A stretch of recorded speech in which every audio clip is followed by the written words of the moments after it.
like this weird competition of cool. You take a reef shot to the side of the head for a wave like that. If I can win this, this will be the greatest moment of my life. All the girls are surfing so well. They're beautiful inside and out. Going skageless is a whole nother realm, like a fast version of body surfing. The power surfing is like a lot of that style and grace with some aggression, and harnessing all of those things in one and creating your own style. My job description is student of surfing.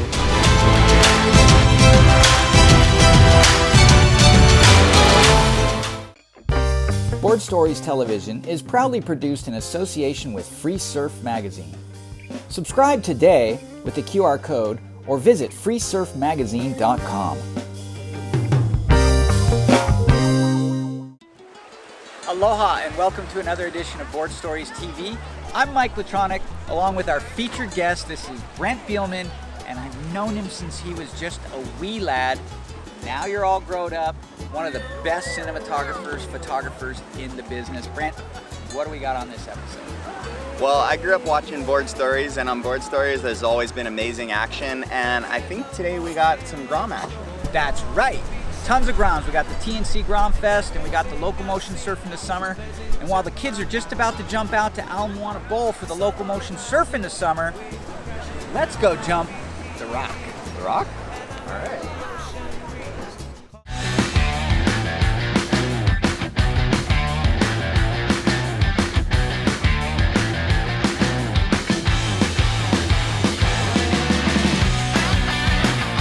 And if you're just getting here, this is the Locomotion Surf in the Summer 2023. We've got a full draw, longboarders, shortboarders, kids, adults, open men and women divisions. It's gonna be a full weekend. Stoked to be down here.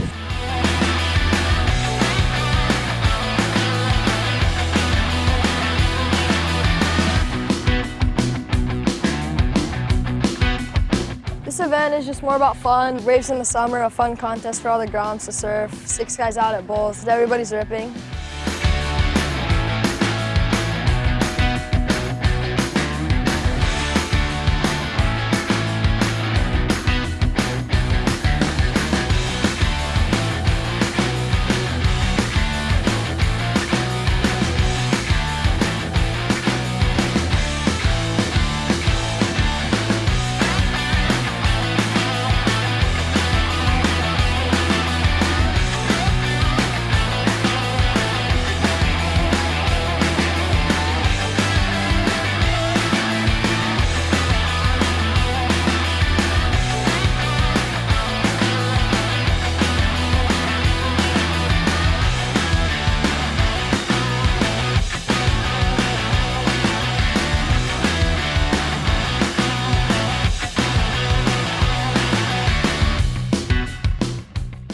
Stick around. We'll check out the finals for the Locomotion Surf into Summer and hear more from photographer Brent Bielman.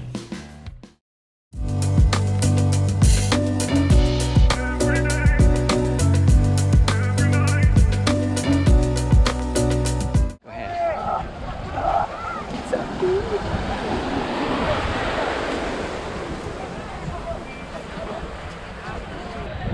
Like, we're about to go into some crazy North Shore surf action, some beautiful stuff, but you gotta take a dip in the morning, don't you? Yeah, if the guys at Sunset, the guys in the lineup saw you right now, I don't think we can get in waves anymore, at least not the set waves. Bruh, it's high! Come on! It's high! We're doing it from You right go there. first. All right, I'll go first. All right.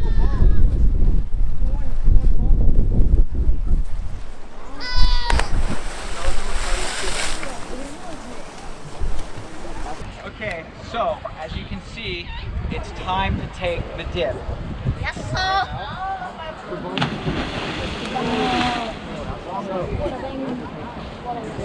Ow.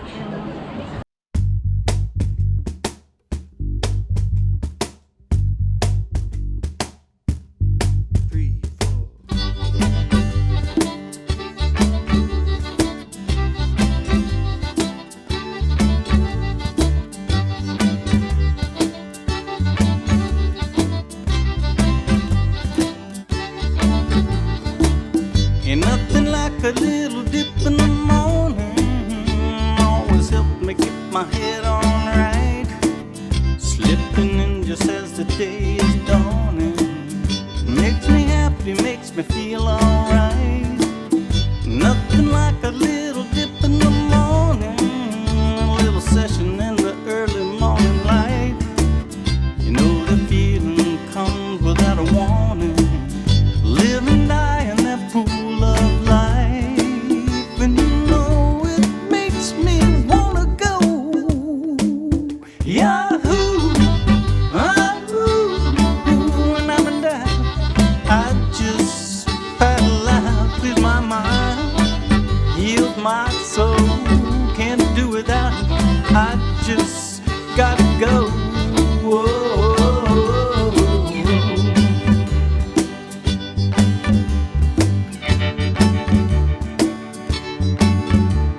is on my mind.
It takes a certain breed of human being to swim out into heavy North Shore waters to capture the moment so the rest of the world can see.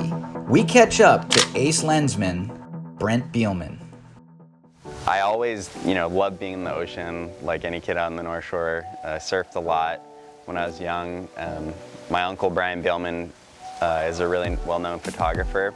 I was in Kahuku High School and there was a teacher, Miss Balbarona, a photography teacher.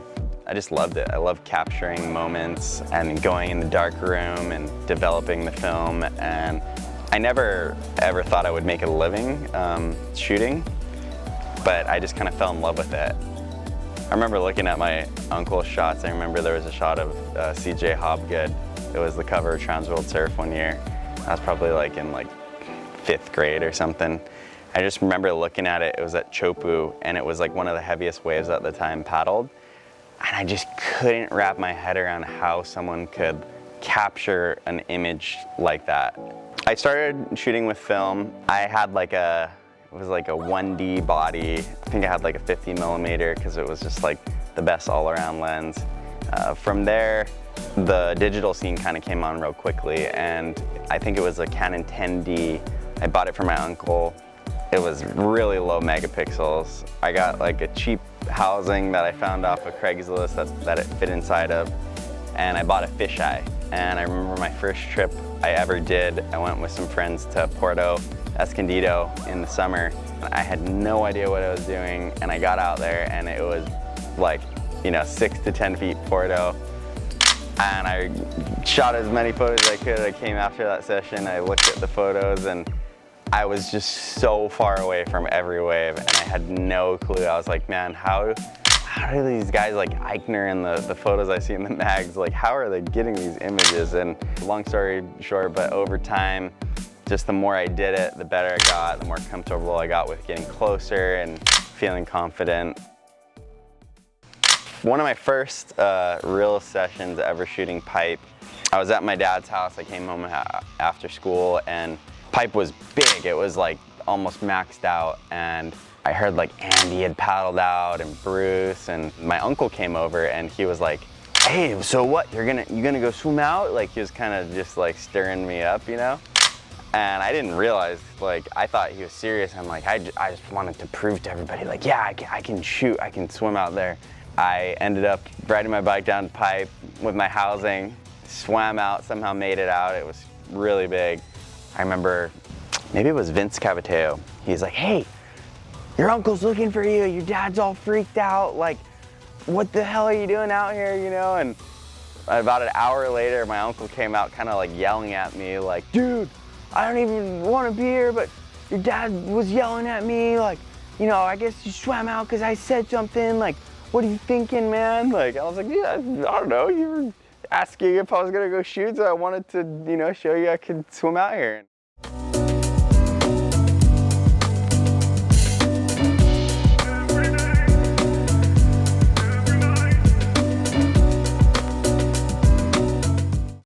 The thing that kind of drew me to shooting surf photography early on, it might sound silly, but I feel the ocean, it's constant. It's just constantly moving and changing, and to be able to take a still image of a wave and just stop it in time and be able to like kind of like hone in and just look at all the intricate details of a wave and that body of water and basically like that amount of energy, you know, when time stands still, just to like stop it right there. Just, I don't know, there was something about it that I was addicted to. Just like looking at those images. I never thought I was gonna make money from it. I just loved the fact I would just look at all my wave shots and a person on a wave, and you know, I shoot a lot of video these days as well as stills, but when I first started it was just stills, and just really being able to stop time in its tracks, and particularly the ocean, was really intriguing to me.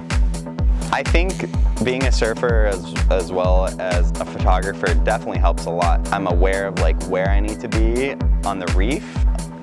It's tricky, like you gotta hang in the wave long enough to get the face of the wave, the barrel to go over it, and the guy to pass you at the same time.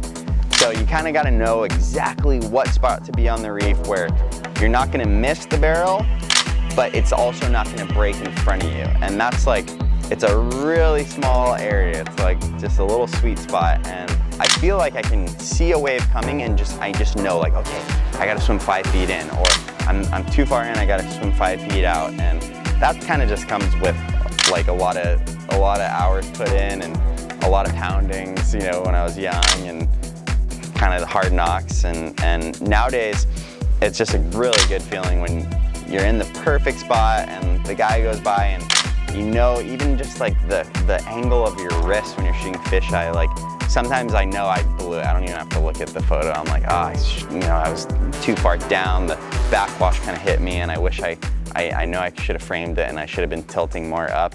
But when you get that perfect shot, you just like instantly know. Like, it's the weirdest feeling. You can just feel it, and then you look at the image, and I don't know, one shot can make your entire session, you know?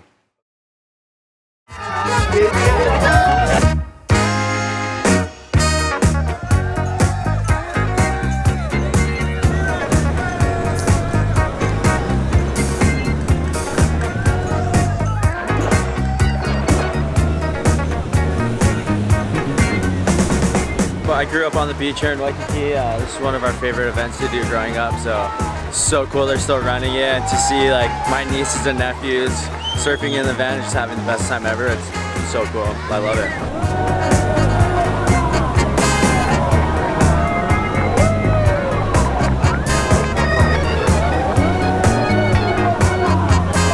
My favorite part is it's just about having fun and just hanging out with your friends and family all day. You know, it's contest is one thing, but it's really just having a full beach weekend with all your friends and hanging out and surfing, and then surfing heats in between. So it's a good time.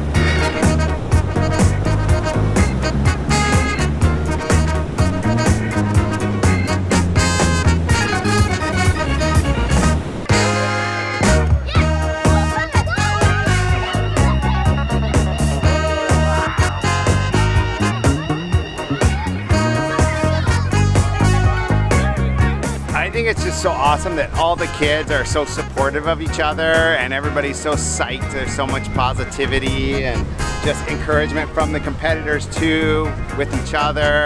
It's all about the fun. I've been having a blast.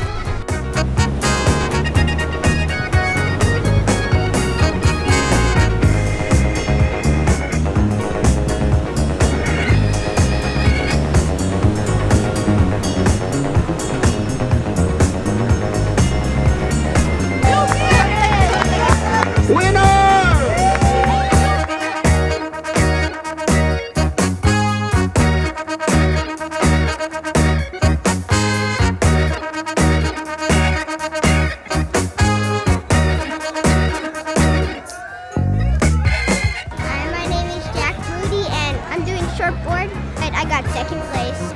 I got a couple waves. My last wave was the best since I got right. Are you having a fun day today? Yeah. Yeah? Right on, can I get a shaka? Way to go, Jack. Good job, buddy.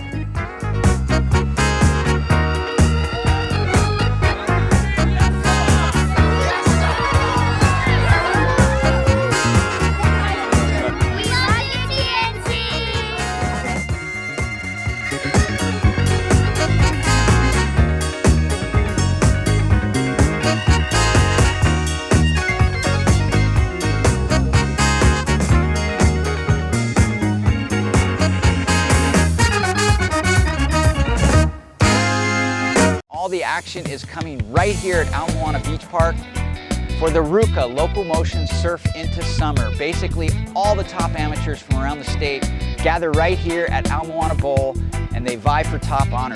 A big mahalo to the Twin Fin Waikiki for supporting Freesurf and Board Stories on this endeavor.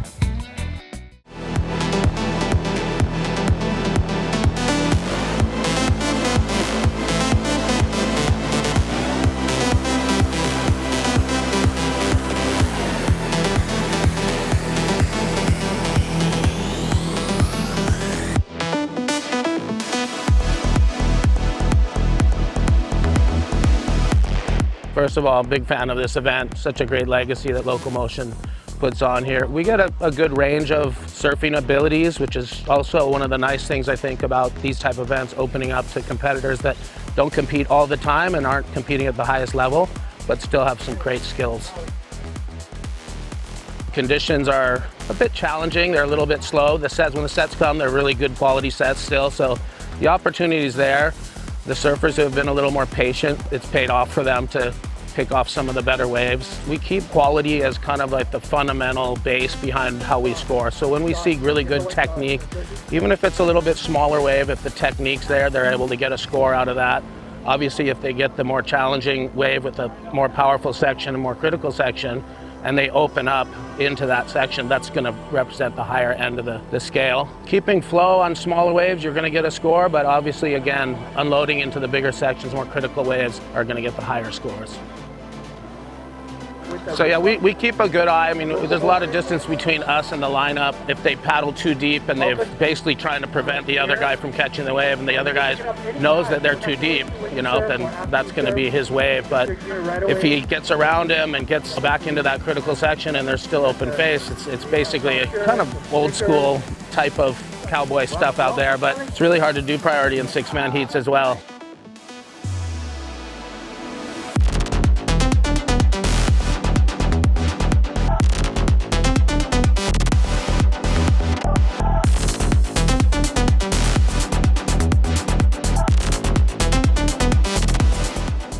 But your champ for our ladies shortboard, Missy Valdez. Your champ is Haven Ingrid Francisco. That leaves your champion, boys 12 to 14 division, Reef Isono. Your first place of the Menahoni 2023 is Kingston Palakiko.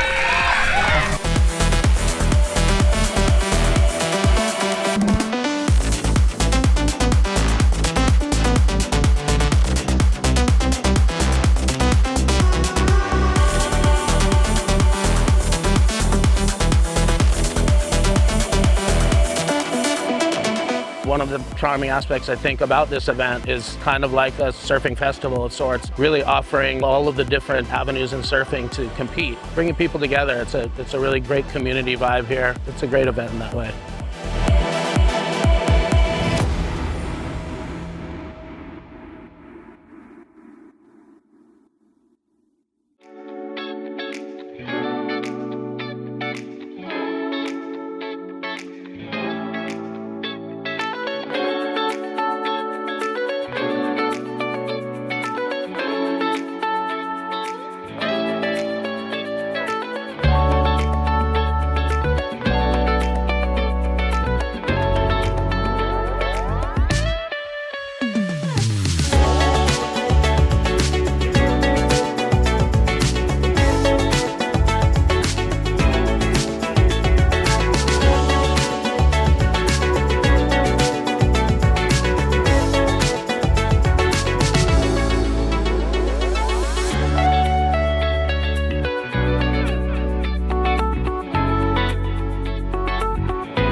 ripping it up with their little water wings and whatnot at Queens. Then those juniors killing it at Alamana Bowl for the locomotion. Lots of action, lots of impact, almost as much impact as my butt drop at the beginning of the show, but you know what? I think I want to do it again. All right. That wraps it up. Brent, thanks for having us. Hey, thanks for having me.